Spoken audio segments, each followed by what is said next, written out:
Been meaning to get this off my chest for a while. It's one of those stories that sounds fake until you've seen this kind of behavior up close. This all went down maybe 6 or 7 months ago, back when the weather was starting to get better. I was with this girl, Kim, for a little over 2 years, and for the first year, things were honestly pretty good. Normal relationship stuff. We'd go out, have fun, meet each other's friends, the usual. There were no red flags, or if there were, they were so small I didn't recognize them. She was smart, funny, and we had a lot in common. The change was gradual, a slow burn that I barely noticed at first. It started with her spending more and more time online, specifically on those short video apps and social media sites where everyone is an expert on relationships and psychology. Suddenly, our normal conversations started getting seeded with strange new vocabulary.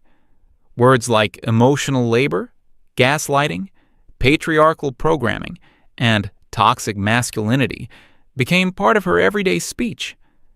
At first, I just thought it was some phase, a new interest. I'd nod along, trying to understand what she was talking about. But then it started being directed at me.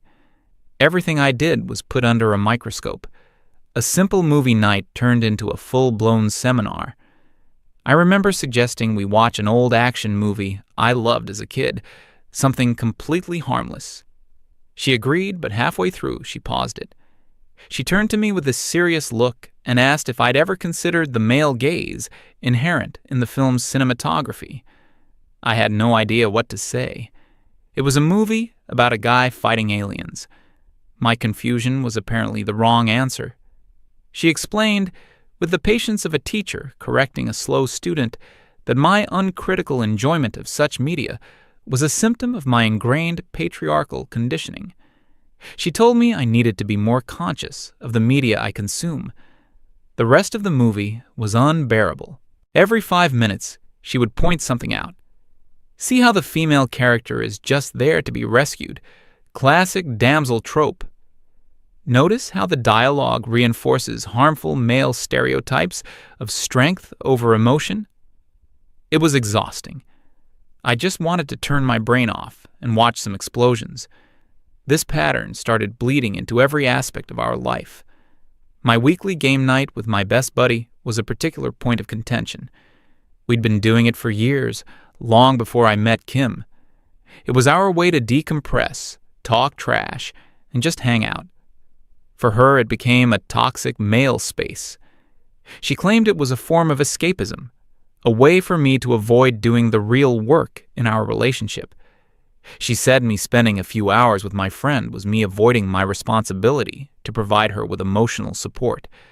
I tried to explain that it was healthy to have separate hobbies, that it didn't take anything away from our relationship. That explanation was dismissed as me being defensive and unable to handle criticism about my male fragility. It got to the point where I'd feel a knot in my stomach every time I planned to see my buddy. I knew it would lead to an argument, or worse, the silent treatment. The silent treatment was her favorite tool. She'd be upset about something but would refuse to tell me what it was. She called it creating space for me to reflect on my actions. In reality, it was a test. I was supposed to guess what I did wrong. I'd spend hours running through every interaction we had that day, trying to pinpoint the mistake. Did I use the wrong tone? Did I forget to validate her feelings about a post she saw online? Did I fail to notice she was upset? 9 times out of 10, I'd guess wrong. Then would come the lecture. She'd tell me that the fact I couldn't figure it out on my own was proof that I was emotionally stunted. It was my job, she insisted, to do the emotional labor of anticipating her needs without her having to state them. She read somewhere online that having to ask for what you want is a burden placed on women by an unfeeling patriarchy. So, I was just supposed to know. Every day felt like walking through a minefield. The rules were constantly changing, and I was always losing. I tried to talk to her about it. I suggested maybe we could just communicate directly, tell each other what's on our minds. That suggestion was framed as me trying to avoid accountability. She told me I was trying to make her do all the work by explaining her own feelings to me, which was unfair. It was a circular argument with no escape. My friends saw it. My buddy would ask me if I was okay. He said I seemed tired all the time, walking on eggshells. He was right. I was constantly drained, but I still cared about her.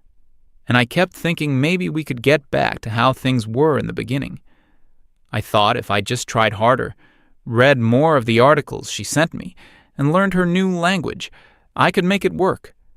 Looking back, I was just enabling it. During this time, the one place I felt I could actually relax was at my weekly board game club. It was just a casual group of people who met at a local shop to play games. No drama, no psychological warfare. There was a woman there named Diane.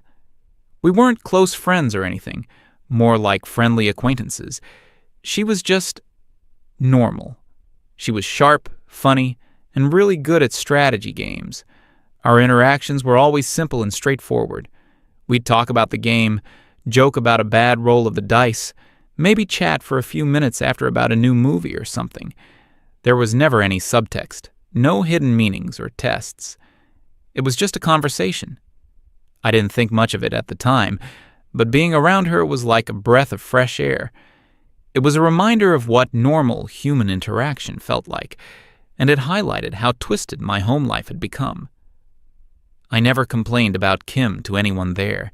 It was my one escape, and I didn't want to bring my problems into it. The final crack in the foundation happened on a Tuesday, I think. It was a genuinely awful day. A big project I'd been working on had hit a major snag, and it was looking like months of effort might be wasted. I came home feeling completely defeated, just gutted. All I wanted was a little bit of support.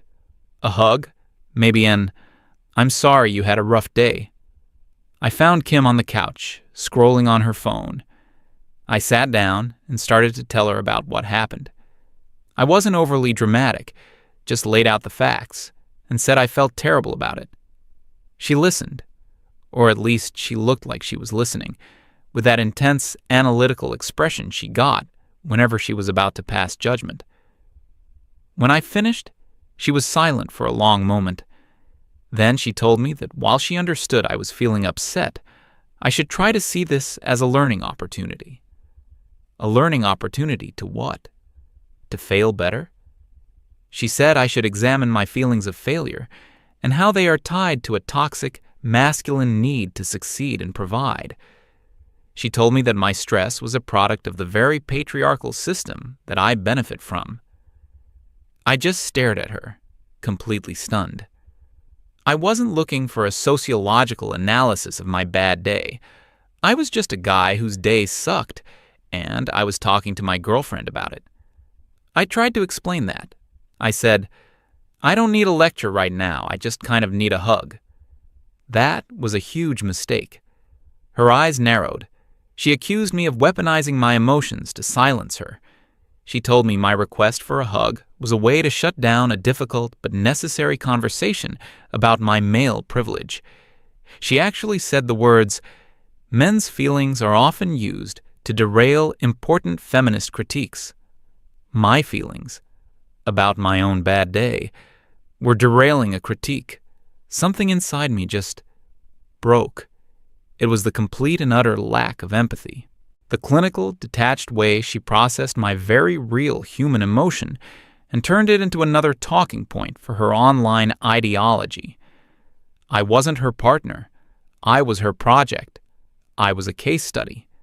I didn't say anything else. I just got up and went into the other room. There was no fight. There was nothing left to fight about. I just felt empty. I realized I had been putting so much energy into a relationship where I wasn't even seen as a person. I was just a set of concepts to be deconstructed. I spent that night on the couch, not because we fought, but because I couldn't stand the thought of being next to her. For the first time, I wasn't sad or angry. I was just done. The tank was empty. The next few days were quiet. We coexisted in the apartment like polite strangers. The usual tension was gone, mostly because I had stopped trying. I stopped engaging. I gave short, simple answers. I didn't ask her about her day. I didn't try to guess why she was upset. I just disconnected, and I think that drove her crazy. Her entire dynamic with me was based on her having the moral and intellectual high ground, and me trying to climb up to her level. When I stopped playing the game, her power vanished. I'm guessing she talked it over with her best friend, who was just as terminally online as she was. They probably decided that my withdrawal was a form of passive-aggressive punishment, another toxic male trait. They would have concluded that I needed a major wake-up call to show me how much I needed her. I can almost picture the conversation, them scrolling through videos with titles like "How to Make Him Realize Your Worth," and they would have stumbled upon the dumbest idea in the history of modern dating, the loyalty test breakup. The plan was simple and, in their minds, foolproof. She would break up with me. I would panic at the thought of losing her, and then I would come crawling back, begging for forgiveness. This would reestablish her control and prove that I was truly committed. It would be the ultimate validation, proof that despite my flaws, I couldn't live without her. The execution came on a Friday evening. I was at home, just cleaning up a bit, mentally preparing for another weekend of walking on eggshells. My phone buzzed. It was a long text from Kim. I opened it, expecting another article or a list of my recent transgressions. But it was different this time. It was formal, cold, and read like it was written by an HR department. Roy, after a period of deep introspection, I've concluded that our paths must diverge.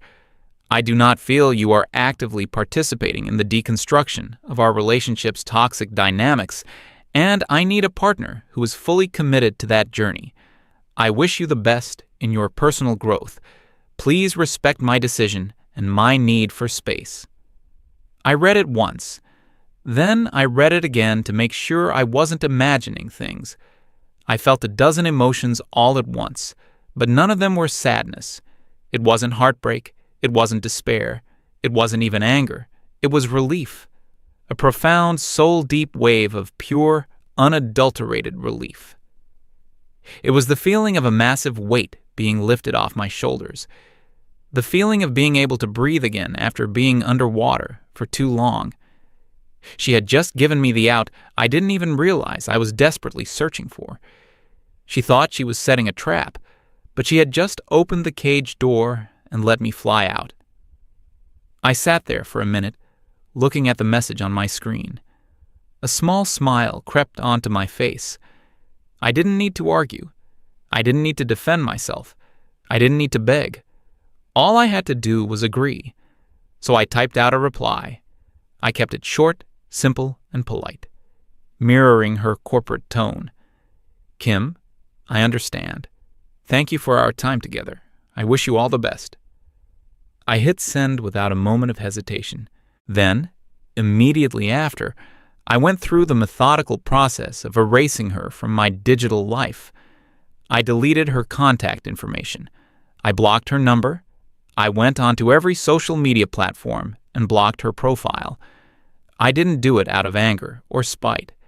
I did it for peace. It was like closing a door on a room full of noise and stepping into a quiet hallway. Silence. The first thing I did after that was call my buddy. He picked up on the second ring. I said, "Hey man, you're not going to believe this. Kim just broke up with me over text." There was a pause on his end, and then he asked, "Are you okay?" I started laughing, a genuine, happy laugh. "Okay? I've never been better. I'm free." He laughed too, a laugh of relief. He knew what I'd been going through. "I'm so glad to hear that, man, seriously." "The bars are open," I said, "and for the first time in a long time, I don't have to check in with anyone." It felt incredibly good to say that. Meanwhile, I can only imagine what was happening on her end. She probably got my text, showed it to her friend, and they both smirked. "See? He's in shock," one of them probably said.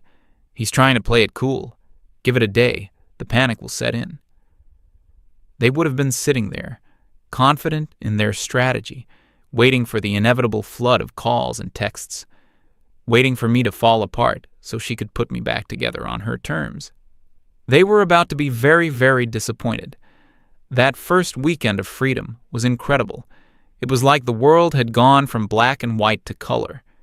I didn't have to check my phone every 10 minutes for a text that would require a carefully crafted, ideologically sound response. I could just exist. I spent Saturday just doing things for myself. I went to the gym, got a haircut, and bought a couple of new video games I'd been putting off because I knew they'd be labeled as a problematic male power fantasy. It was the most peaceful 24 hours I'd had in over a year. On my end, there was complete silence.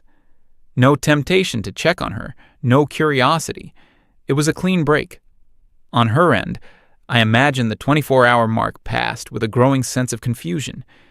The confident smirks she shared with her friend probably faded.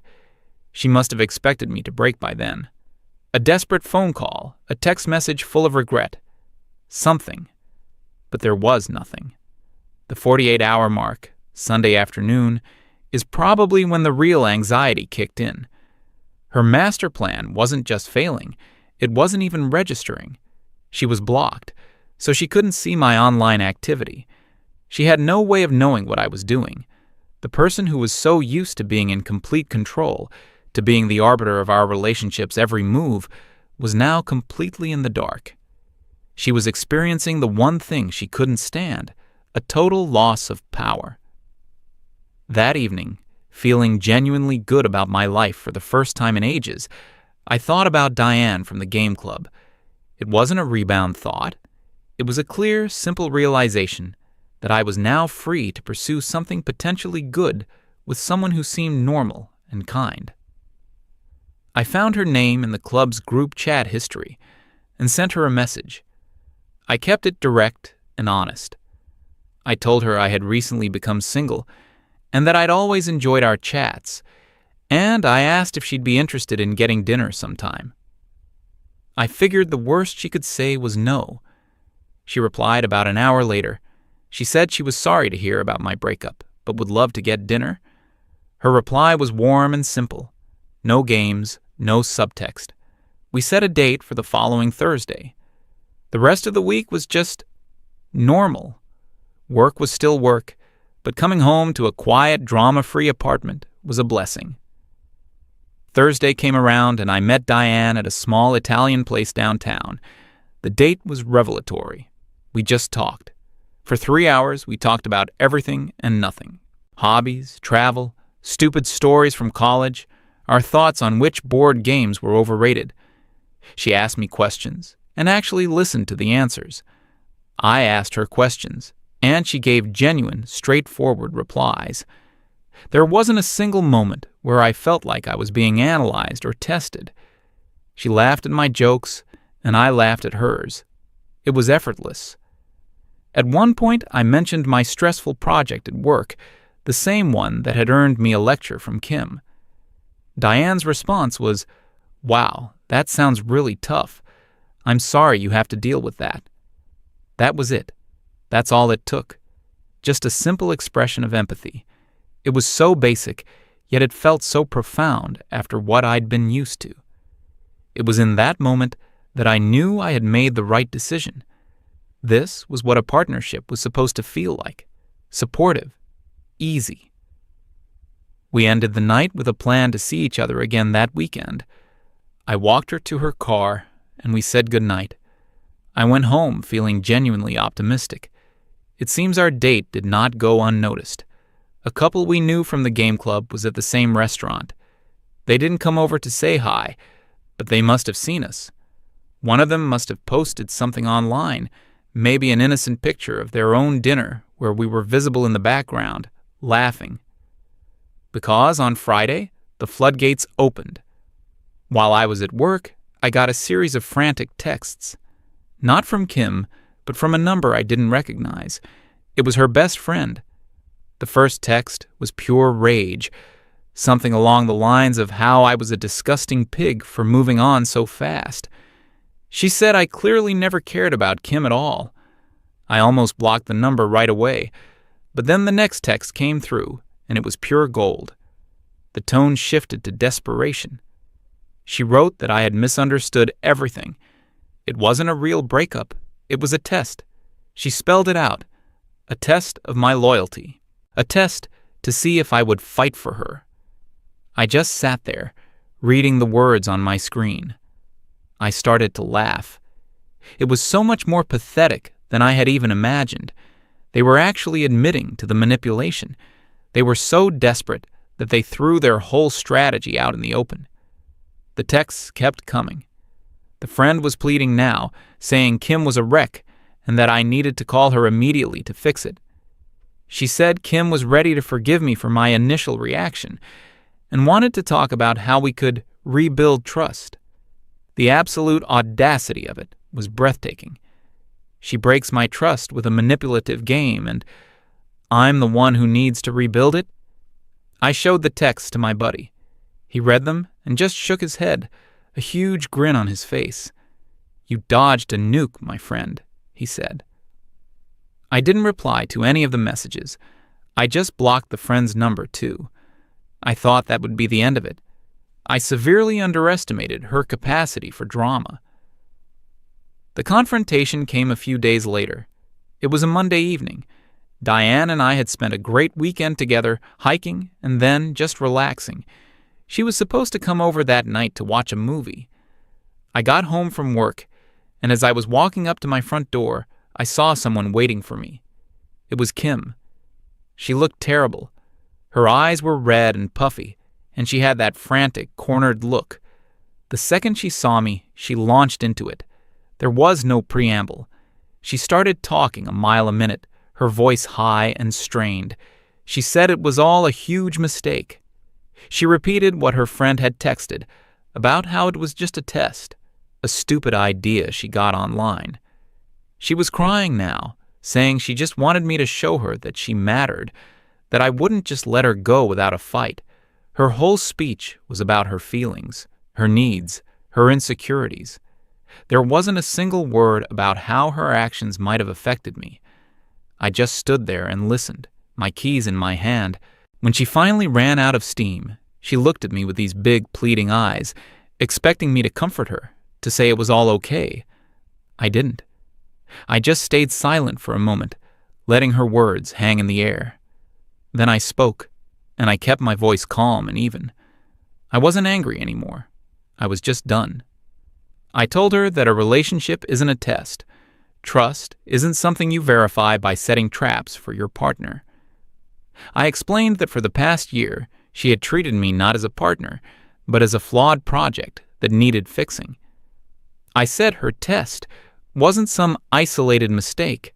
It was the logical conclusion of her entire worldview, where relationships are a power struggle, not a partnership. She had tried to manipulate my emotions to get a reaction she wanted, and that wasn't love. It was a game. I told her I had no interest in playing. Tears were streaming down her face. She started saying things like, "But I love you. I thought you loved me." I replied that love doesn't involve setting loyalty tests. It involves communication and respect, two things she had refused to give me for a very long time. "You didn't end things to test me," I said, looking her straight in the eye. "You ended them to control me. The only thing you tested was my patience, and you finally found the limit." She just kind of crumbled at that. She had no response. The truth was too blunt. It was at that exact, perfectly timed moment that another car pulled up to the curb. It was Diane. She got out of her car, a bag of takeout in her hand, with a smile on her face. The smile vanished when she saw me standing with a crying woman on my doorstep. She looked confused, concerned. Kim's head whipped around to look at Diane. The crying stopped, replaced by a look of pure, venomous disbelief. Her jaw dropped. The public humiliation was a palpable thing. It was all right there on her face. I didn't say another word to Kim. I turned my back on her. I walked over to Diane, took the food from her, and gave her a small, reassuring smile. I said, "Hey, you're right on time. Let's go inside." I put my arm around her, and without a single glance back at Kim, I unlocked my door and led Diane inside, closing it firmly behind us. That was the last time I ever saw her in person. The aftermath was predictable. A few days later, mutual friends started texting me, asking what happened. Kim had launched a full-scale social media campaign. She posted long, vague statuses about betrayal and the shocking discovery of her ex's toxic and narcissistic true nature. She framed the story as her leaving a toxic man who then immediately and cruelly flaunted a new woman in her face to hurt her. She left out the part about the test, of course. Some of her friends believed her. I got a few angry messages, which I ignored and blocked, but most people, especially those who knew us both, saw through it. They had seen how she treated me. They saw her constant need for drama. Her story didn't stick. Eventually, even her closest friends got tired of the constant victim narrative and started to distance themselves. As for me, things with Diane progressed beautifully. We're still together. It's the healthiest, most stable relationship I've ever been in. It's built on trust, communication, and laughing at the same dumb jokes. Sometimes I think back on that whole mess with Kim. She was so obsessed with deconstructing what she thought was toxic masculinity, she ended up becoming the most toxic person in the relationship. She wanted a man who would fight for her. In the end, she played a stupid game and lost everything. She didn't get a reformed boyfriend begging for her back. She got an empty apartment, blocked numbers, and the quiet, crushing knowledge that she had authored her own misery. And I got my freedom. A pretty good trade, if you ask me.